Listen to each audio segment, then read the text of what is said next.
Assalamualaikum and hi there. Thank you for listening to this financial session. I'm Puan Faiza from Department Entrepreneurship and Marketing Study, Faculty of Business and Management UITM. And I'm going to share about finance estimates to the business startup costs and sources on financing. In order to effectively manage your business finance, you need to plan a realistic budget by determining the actual amount of money needed to start your business and the amount needed to keep it open. You must estimate the cost of doing your business for the first 6 months.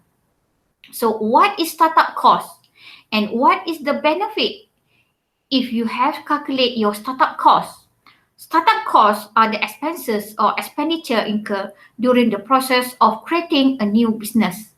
Some of these expenses will be one-time costs while others will be ongoing costs.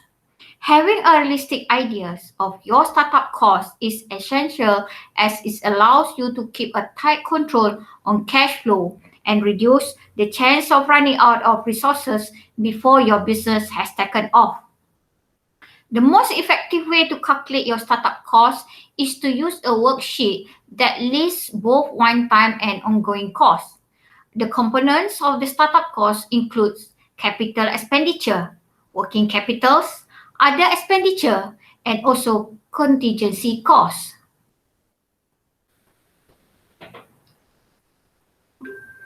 Let me explain further by giving an example. Shahrul is a graduating student who intends to commercialize his product, a solar power filtration water treatment plant.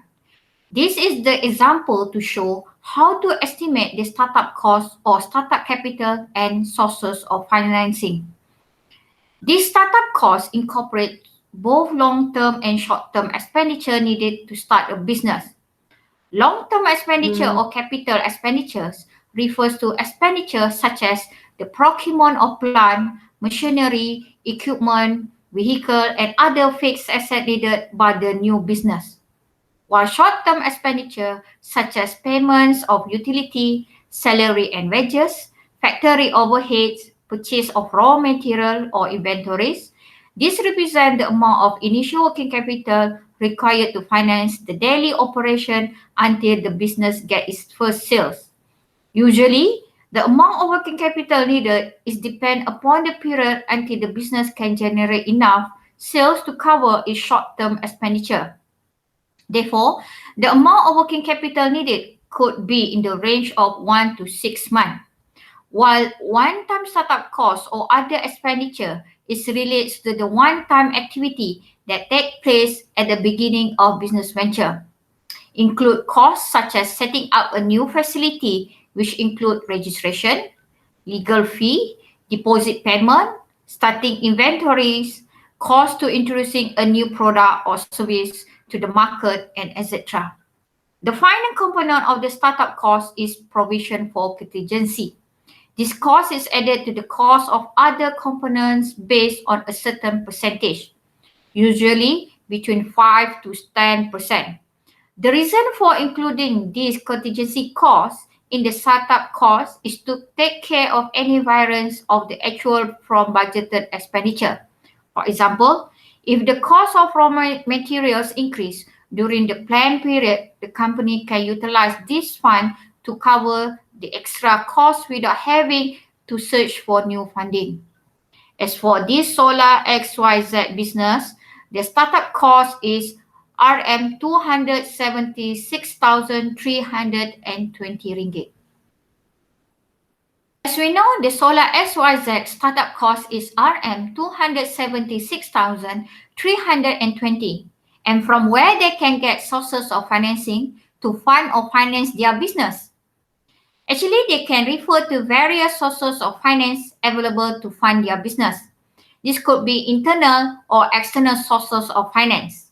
The internal sources mainly come in the form of equity contribution from the entrepreneur itself.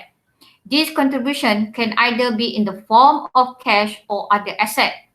While for the external sources of finance are mainly derived from commercial banks, finance companies, and government agencies. It may come in the form of term loans, hire purchase, or grants.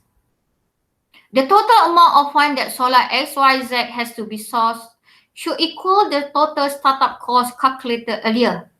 This is to ensure that project is fully funded and to avoid the risk of underfinancing. Before I end this session, let me summarize for this financial session.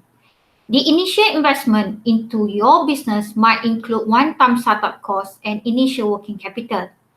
When one-time startup cost and initial working capital is high, self-financing is not sufficient. Thus, you as an entrepreneur to think of other financing sources available, either from internal or external sources. I hope with this session will assist you in preparing your technology venture blueprint. Thank you.